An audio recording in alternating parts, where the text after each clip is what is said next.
Hello friends, Radhe Radhe. आज मैं आपको कथा सुनाऊंगी करवा चौथ की, क्योंकि इन कथाओं के बिना करवा चौथ है अधूरा। पुराणों के अनुसार करवा नाम की पतिव्रता धोबिन पति के साथ तुंगभद्रा नदी के किनारे एक गांव में रहती थी। उसका पति बूढ़ा था। एक दिन जब वह नदी के किनारे कपड़े धो रहा था, तभी एक मगरमच्छ धोबी के पैर अपने दांतों में दबाकर यमलोक ले जाने लगा। तो उसने घबराई आवाज में करवा करवा कहकर अपनी पत्नी को पुकारा, मतलब इस तरह पुकारने लगा। पति की पुकार सुनकर धोबिन वहां पहुंची तो मगरमच्छ उसके पति को यमलोक पहुंचाने ही वाला था।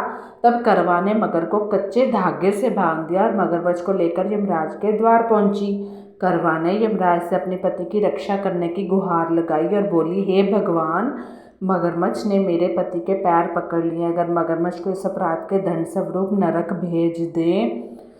करवा की पुकार सुन यमराज ने कहा, अभी मगर की उम्र बची है, ऐसे में उसे अगर यमलोक नहीं भेज सकता मैं।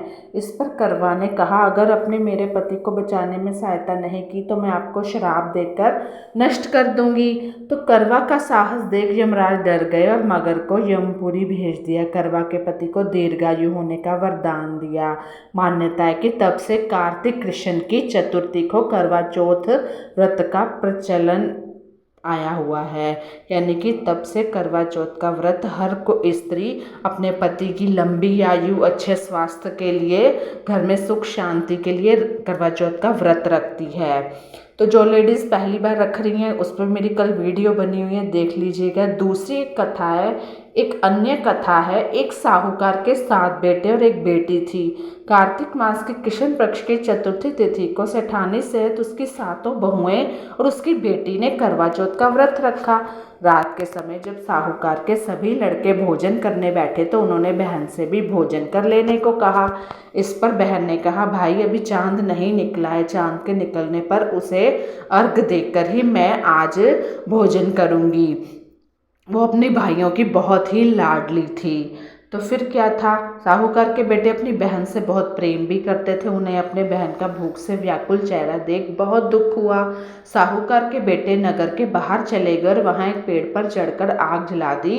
घर वापस आकर उन्होंने बहन से कहा, देवी बहन, चांद निकल आया, अब तुम उन्हें अर्घ देकर भोजन ग्रहण करो। तो साहूकार की बेटी ने अपनी भाभियों से कहा, देखो चांद निकल आया, तुम लोग भी अर्घ देकर भोजन कर लो। ननद की बात सुनकर भाभियों ने कहा, बहन अभी चांद नहीं निकला है, तुम्हारे भाई धोखे से अग्नि जलाकर उसकी रोशनी को चांद के रूप में तुम्हें दिखा रहे हैं। जब तक चांद नहीं निकलता है तब तक हमें निर्जला व्रत ही रखना चाहिए। लेकिन उसने अपनी भाभियों की जो बात थी वो नहीं सुनी और क्या किया, करवा व्रत अपना खोल लिया।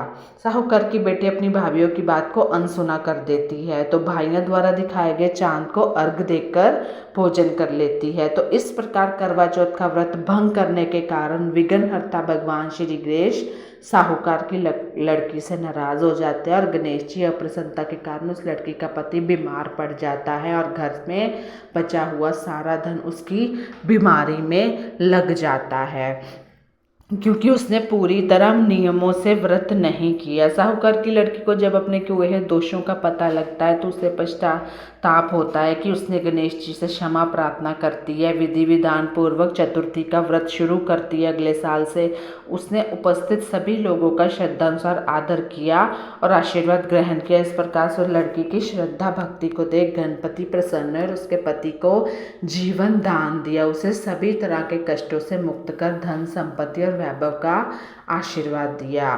मतलब क्या होता है कि कुछ कथा करवा चौथ पे प्रचलित होती है। जैसे मैंने आपको बहुत सारी चीज़ें बताई हैं, तो ये बहुत ही एक बड़ा व्रत होता है, हार्ड व्रत होता है। ये सख्ती से करने चाहिए इनका नियमों का पालन। एक अन्य कथा और है कि एक बार अर्जुन तपस्या करने नीलगिरी पर्वत गए। द्रौपदी ने सोचा कि यहाँ हर समय दिक्कतें आती रहती हैं, उनको दूर करने के लिए अर्जुन तो यहाँ है नहीं, इसलिए कोई उपाय किया जाए। यह सोचकर उसने भगवान श्री कृष्ण का ध्यान किया। भगवान वहाँ उपस्थित हुए तो द्रौपदी ने अपने कष्टों के निवारण के लिए कोई उपाय बताने को कहा। तो इस पर कृष्ण बोले, एक बार पार्वती जी ने शिव जी से यही प्रश्न किया तो उन्होंने कहा था करवा चौथ का व्रत जो है वो गृहस्थी में आने वाली छोटी छोटी विघ्न बाधाओं को दूर करने वाला है। तो यह पित्त प्रकोप को भी दूर करता है। इस पर कृष्ण ने द्रौपदी को एक कथा सुनाई जो इस प्रकार है। प्राचीन काल में एक धर्मपालन ब्राह्मण के 7 पुत्र एक पुत्री थी। बड़े होने पर पुत्री का विवाह कर दिया गया। कार्तिक की चतुर्थी को कन्या ने करवा का व्रत रखा।